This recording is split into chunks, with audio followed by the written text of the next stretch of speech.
if you kind of look from the artist perspective,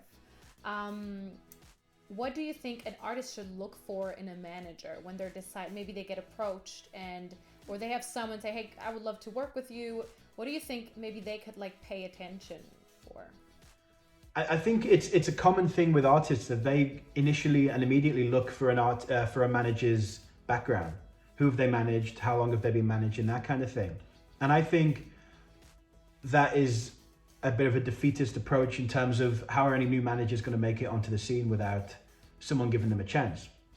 So I think instead of looking for who they've managed or the success or the history, that's obviously something that's relevant.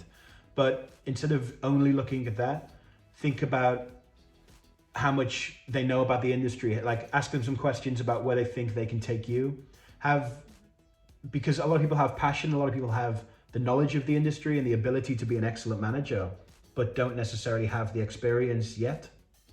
That doesn't mean you shouldn't take a chance on that person. They may work 10 times harder for you than a guy who's managed Pharrell, because they'll think they're the absolute ultimate manager in the world and that's it. Yeah. Am I allowed to swear on this?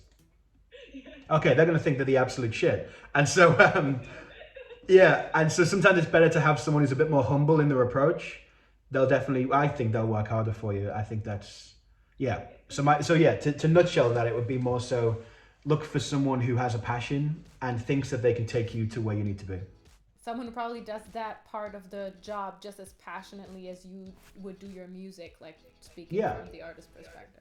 Yeah. Exactly, yeah. And they have belief in you and the music, and they can kind of give you honest critique and advice on the music from an external point of view. And there has to be a trust thing there.